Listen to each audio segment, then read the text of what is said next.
Good morning, children. Hope you are fine and keeping well. So, in yesterday's online class, we have taken the chapter number 3, Fiber to Fabric. There, we have introduced you the topic natural fibers and synthetic fibers. Now, here we are going to take the quality of the wool, on which factors the quality of the wool depends upon. So, please open your book and go to page number 43. Topmost section, quality of wool fiber.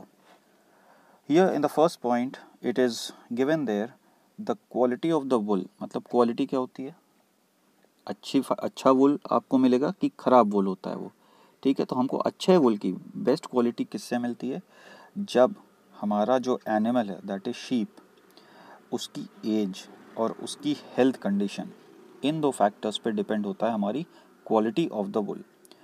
Young is the sheep, अगर sheep young है तो quality अच्छी होगी, और उसकी health condition अगर अच्छी है तो वुल की क्वालिटी बहुत अच्छी। अगर हेल्थ कंडीशन अच्छी है तो उससे हमको बहुत अच्छा वुल मिलेगा। नेक्स्ट पॉइंट है इन्वायरमेंट। इन्वायरमेंट मतलब उसके आसपास के रहने का क्या वातावरण है, हॉट और cold, in which the animal has been living, ये फैक्टर पे डिपेंड करेगी quality of the wool fibre. Third, अब part of the body of animal from which the wool is being sheared. Sheared means from which the wool is being cut. अब जैसे wool from the shoulder, shoulder means जो ऊपरी side है animal का, अगर उससे wool आ रहा है, और under the belly of the sheep, अगर shoulders के जगह से आ रहा है, और belly means stomach के साइड से sheep के यहाँ से wool हम काट रहे हैं, तो wool हमारा better रहेगा, ठीक है। From the shoulder and the underside of the belly, the sheep, the better is the fiber. तो ये तीन फैक्टर्स हैं जिस पे हमारी वुल की क्वालिटी डिपेंड होती है, age and health, environment and part of the body from which the wool is coming. Clear है तीनों पॉइंट्स। नेक्स्ट, अब हम देखते हैं कि क्या है अलग अलग तरीके का वुल। वुल कोई एक तरीके का नहीं होता है, क्योंकि वुल सिर्फ शीप से ही नहीं आता है, और भी एनिमल से ये फाइबर्स आते हैं जो उनकी बॉडी पे ग्रो करते हैं। तो वो कौन से एनिमल है और उनको क्या स्पेशल नाम दिया गया है उस फाइबर को, आइए देखें। नेक्स्ट है आपका डिफरेंट टाइप्स ऑफ वुल आपकी बुक में। I hope you have all open the book with a pencil in your hands. Pencil होनी चाहिए, जो मैं इंपॉर्टेंट मार्क कराऊंगा वो आप मार्क कर रहे होगे। सबसे पहले lamb's wool, as the name itself clarifies, comes from the baby sheep. The fiber is extremely soft, long and highly crimpled. ठीक है। अब लैम्स वुल जो होता है बेबी शीप से आता है, और उसका जो फाइबर है, जो हेयर्स हैं, वो बहुत ही सॉफ्ट होते हैं, लॉन्ग होते हैं और highly crimpled. Crimpled means highly curled. और मैंने आपको पिछले ऑनलाइन क्लास में बताया था कि जितनी क्रिम्स होंगी, जितने ही फाइबर में कर्ल्स होंगी, क्रिम्स होंगी, उतना ही अच्छा फाइबर कहलाएगा। तो यहाँ पर भी वैसे लिखा हुआ है, अगर ये सारी क्वालिटीज़ होती हैं तो that it is considered to be of superior quality. Superior quality मतलब सबसे हाई स्टैंडर्ड की क्वालिटी, सबसे अच्छी क्वालिटी का वुल यहाँ पर होगा। तो लैम्स वुल होता है, इससे पता चलता है lamb's wool is the best quality of wool. Next है soft wool, comes from the adult and healthy sheep. Baby sheep से लैम्स वुल आता है, अब उससे आगे बढ़ेंगे adult sheep and healthy sheep. तो यहाँ पर शीप की एज, एनिमल की एज देखिए आप चेंज हो रही है। तो जैसे जैसे वो यंग रहेगा, बेबी शीप रहेगी तो उससे बहुत सुपीरियर आएगा। नेक्स्ट सॉफ्ट वुल आएगा, comes from the adult sheep. जैसे ही शीप अडल्ट होगी, बड़ी होगी, एज में बड़ी होगी और हेल्दी होगी, तो उस शीप से जो हम वुल निकालेंगे, फाइबर निकालेंगे, तो उसको हम नाम देंगे सॉफ्ट वुल। नेक्स्ट है rough wool, comes from the aged and disease sheep, camel and yak. अब नेक्स्ट स्टेज शीप की आती है एज। एज मतलब काफ़ी उम्रदार शीप, उसकी एज ज़्यादा है, तो उससे कैसा आएगा रफ वुल। अब देखो, अब जैसे जैसे शीप की एज बढ़ रही है, वैसे वैसे क्वालिटी हमारी वुल की ख़राब हो रही है। एज शीप से आता है रफ वुल। डिजीज शीप, अगर शीप में कोई बीमारी होगी, ठीक है, तो और आपको पता है कि जब भी अगर कोई एनिमल में बीमारी होती तो वुल की क्वालिटी अपने आप ख़राब हो जाती है, रफ़ हो जाती है और स्मूथ नहीं रहती है। Clear. So this is rough wool, comes from the aged and disease sheep. तो ये अब जितने भी पॉइंट्स हैं, जितने भी टाइप्स ऑफ वुल हैं, ये इंपॉर्टेंट है, आप सबको टिक करिए, अंडरलाइन करिए और याद करिए इंपॉर्टेंट लिख के। नेक्स्ट है angora wool, it is very important. Angora wool it doesn't come from the sheep, ये शीप से नहीं आता है। Angora wool comes from the angora rabbit. Angora wool is too soft and fluffy, it is a warm fibre. So question यहाँ पर एक बन सकता है, name the wool which comes from rabbit. So your answer will be Angora wool. Next, mohair comes from Angora goat. अब angora गोट, यहाँ पर गोट का नाम दिया हुआ है, तो अंगोरा गोट से जो वुल आता है उसका नाम दिया गया है mohair.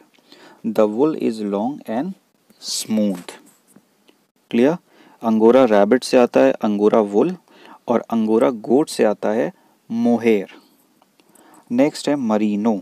Merino wool comes from a special breed of sheep from Spain and now reared in Australia.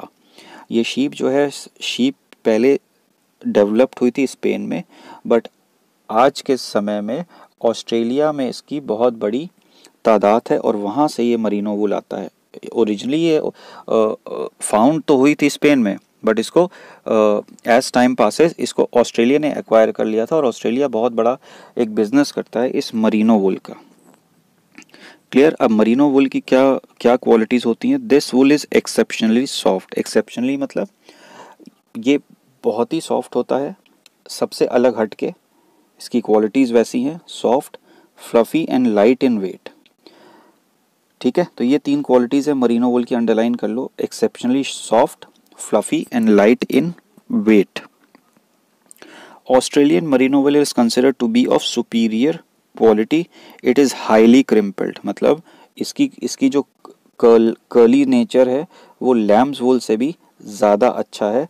That's why merino wool is considered to be the best and the superior quality above all the wools. It is highly crimpled, soft and fine. It gives a smooth and crease resistant texture to the cloth. Clear? तो अभी तक हमने देखा merino wool is the best quality wool which comes from Australia from a special type of breed of sheep. Next is Pashmina. Pashmina wool comes from hill goats living in cold regions. It is soft and silky wool. It is valued for its soft texture. यहाँ पर एक question हो सकता है कि name a wool which is soft and silky, और कोई वुल silkie नहीं होता है सिर्फ पश्मीना के अलावा। So pashmina will be your answer. Pashmina wool comes from the hill goats, जो पहाड़ियों पे जो गोट्स रहती हैं उनसे ये निकाला जाता है, उनसे ये काटा जाता है, और ये सॉफ्ट होता है और सिल्की होता है। इसमें शाइन होती है, ये बहुत ज़्यादा शाइन करता है compare to the wool which we get from the sheeps and rabbit. Clear? तो ये सबसे ज़्यादा सिल्की वुल होता है pashmina wool. Now shahtoosh is the softest and the costliest wool. It comes from the sheep fleece of Tibetan antelope which common name is Chiru in local language. So Chiru lives in icy cold regions. It is believed that Chiru is killed for obtaining Shatush wool. तो ये शैतूश वुल बहुत costly होता है। Shahtoosh wool is the costliest of the wool. एक अलग नया question बनेगा, underline कर लो, which is the costliest wool? Shahtoosh wool.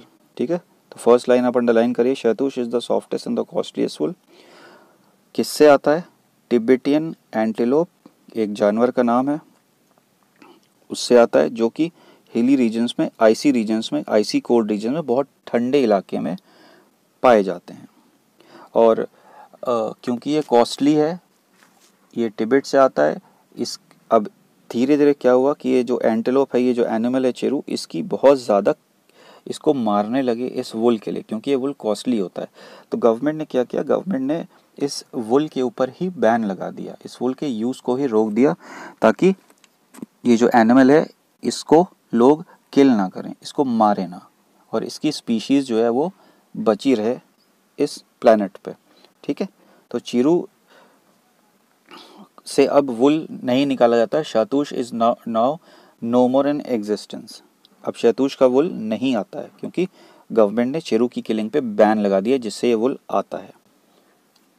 Clear है? तो ये आपके 5-6 टाइप्स ऑफ वुल्स हैं, इसको आप अच्छे से लर्न करिएगा, अच्छे से समझिएगा।